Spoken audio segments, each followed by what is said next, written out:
ہمیشہ حضرت ابو بکر سے کوشش کرتے تھے آگے نکل جاؤں، آگے نکل جاؤں، آگے نکل جاؤں، ساری زندگی موقع نہ بن سکا۔ تبوک کا موقع آیا تو اللہ کے نبی نے کہا مال خرچ کرو، تو عمر کہنے لگے آج میں ابو بکر کو کاٹ سکتا ہوں، آج میں اس سے آگے نکل سکتا ہوں کہ وہ آج کل غریب ہے، میں مالدار ہوں، تو وہ تھوڑا لائے گا میں زیادہ لاؤں گا تو میں بڑھ جاؤں گا۔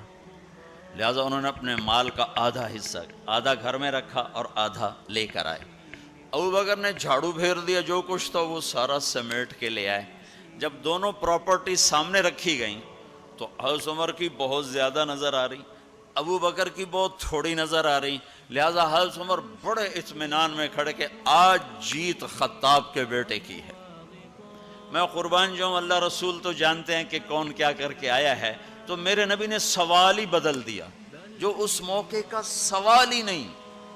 میرے نبی نے پوچھنا یہ تھا ابو بکر کتنا لائے ہو، عمر کتنا لائے ہو، اور یہی اس موقع کا سوال ہے، لیکن اللہ رسول جانتے ہیں کہ کس کے مال میں وزن زیادہ ہے، تو میرے نبی نے سوال بدل دیا، فرمایا عمر ما خلفت، واہ واہ عمر پیچھے کیا چھوڑ کے آئے ہو؟ تو حضرت عمر تو وہیں دھڑم ہو گیا کہ بابا میں گیا، سوال سے ہی وہ پتہ چل گا بات میری کلی اڑ گئی وکٹ۔ عمر ما خلفت یا ما ترکت لأہلک، یہ دونوں الفاظ ہیں، پیچھے گھر والوں کے لیے کیا چھوڑا؟ تو پہلے حضرت عمر بڑے جوش میں کھڑے تھے، پھر ایک دم ڈھیلے ہو گئے، کہنے بات جی آدھا چھوڑا ہے آدھا لایا۔ پھر آپ نے کہا ابا بکر ما خلفت یا ما ترکت لأہلک، ابو بکر تو پیچھے چھوڑ کے کیا آیا، بچوں کے لیے کیا چھوڑ کے آیا؟ تو انہوں نے کہا ترکت اللہ ورسول، میں تو اللہ اس کے رسول کو چھوڑ کے آیا ہوں، باقی سب کچھ لے آیا۔ تو اس پر عمر کہنے لگے ابو بکر میں نہیں تجھ سے آگے بڑھ سکتا، کوئی بھی تجھ سے آگے نہیں بڑھ سکتا۔ اور اگلی سنو،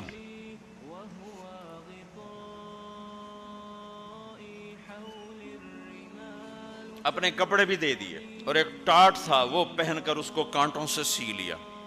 تو جبریل آئے، کہنے لگے یا رسول اللہ تعالیٰ پوچھ رہے ہیں کہ ابو بکر نے یہ ٹاٹ کیوں پہنا ہوا ہے؟ تو آپ نے کہا کہ ابو بکر نے سارا کچھ اللہ اس کے رسول پہ لگا دیا ہے اس لیے یہ پہنا ہوا ہے۔ تو کہا یا رسول اللہ تعالیٰ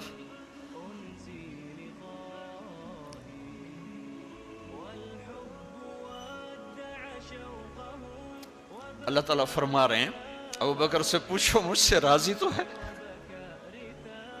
مجھ سے راضی تو ہے، اس فقر میں مجھ سے راضی ہے؟ میں تو اتنا سفر کر کے آیا ہوں، حالانکہ ابھی 4 دن پہلے میں 12 ملکوں کا 10 ملکوں کا سفر کر کے ہوں، ساری ہڈیوں میں درد ہے، میں اس لیے آیا ہوں کہ چلو کوئی بخشش کا بہانہ مل جائے، کوئی بخشش کا بہانہ مل جائے، اللہ راضی ہو جائے۔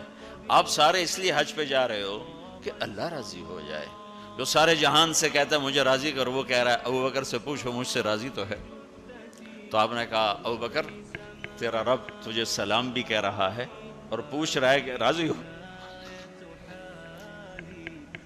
تو ابو بکر کی چیخیں نکلی، میں اپنے رب سے راضی، میں اپنے رب سے راضی ہوں، میں اپنے رب سے راضی۔ میرے بھائیو بہنوں، زندگی ایسے گزار کے مرو کہ اللہ کو ملو تو اللہ خوش ہو کے مل رہا، ایسے نہ مرو کہ اللہ کی بارگاہ میں پیش کیے جا رہے ہوں مجرم بن کر، قیدی بن کر۔